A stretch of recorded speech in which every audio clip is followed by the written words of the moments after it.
राजस्थान तप रहा है सूरज की तेज तपन से और सियासत से भी। पहले यहां कांग्रेस का जलसा हुआ तो फिर भाजपा भी कैसे पीछे रहती। बस अब तो फूल वालों का चिंतन भी शुरू हो गया है। चिंतन में चिंता, क्योंकि अब चुनाव आ रहे हैं। नमस्कार, मैं हूं आपके साथ प्रदीप आजाद। हिंदुस्तान की दो बड़ी राजनीतिक पार्टियों के बीच अब लगता है सियासी रस्साकशी की शुरुआत हो चुकी है। कांग्रेस और भाजपा की यह कहानी अब पब्लिक भी बड़े पर्दे पर यानी खुलेआम देखने लगी है। चलिए सबसे पहले बात करते हैं कांग्रेस के उस मसले की जिसके बाद अब कांग्रेस के बड़े नेता भी परेशान नजर आ रहे हैं। अब देखिए, 4 दिन पहले राजस्थान के उदयपुर में चिंतन शिविर हुआ, या यूं कह लें नव संकल्प शिविर हुआ। कई संकल्प लिए गए, नेताओं के सुझाव आए और कुछ मुद्दों पर ऐलान भी हुआ। दरअसल उदयपुर में बैठकर हिंदुस्तान की चिंता की गई थी, लेकिन हुआ क्या? शिविर में आए सुझावों पर कुछ चिंता होती, मनन होता, चिंतन होता, इससे पहले ही कांग्रेस के दिग्गजों के विकेट गिरना शुरू हो गए। गुजरात में हार्दिक पटेल ने पार्टी से इस्तीफा देकर सबको चौंका दिया। माना जा रहा है कि सोच तो पहले से ही चल रही थी, बस डिक्लेयर करना था, सो कर दिया। अब यह चिंता कुछ कम होती तो पंजाब की खबर ने परेशान कर दिया। यहां से सुनील जाखड़ ने जता दिया कि अब वो पंजे के साथ नहीं है, यानी पहले गुजरात से विकेट गिरा तो उसके बाद पंजाब से आवाज लगा दी गई सुनील जाखड़ की ओर से।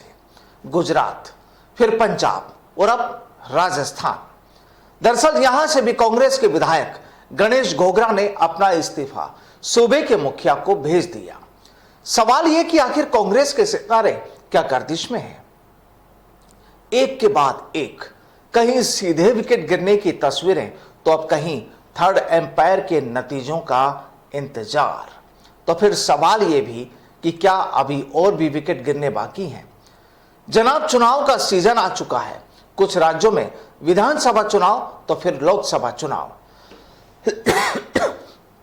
लेकिन कांग्रेस के हालात सुधारने की कवायद शुरू हुई इससे पहले ही पुराने नेताओं ने टाटा बाय बाय की आवाज लगाना शुरू कर दिया।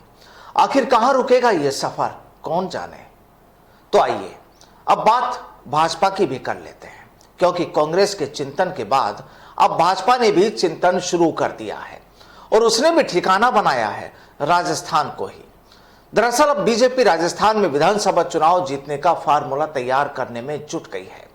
जयपुर में आज से 3 दिन के लिए बीजेपी के राष्ट्रीय पदाधिकारियों की बैठक शुरू हो गई। भाजपा के राष्ट्रीय अध्यक्ष जेपी नड्डा भी जयपुर पहुंचे। कुकस के होटल लीला में राष्ट्रीय महामंत्रियों की बैठक, और बताया जा रहा है कि इस बैठक में आने वाले विधानसभा चुनाव को लेकर पार्टी पदाधिकारियों को अलग अलग टास्क दिए जा सकते हैं। इससे पहले कल शाम को जयपुर पहुंचे भाजपा के राष्ट्रीय महामंत्री तरुण चुघ ने एक बार फिर पार्टी का स्टैंड साफ कर दिया। उन्होंने राजस्थान को लेकर स्थिति साफ कर दी है कि राजस्थान में भी चुनाव पीएम फेस और केंद्र की योजनाओं पर लड़ा जाएगा।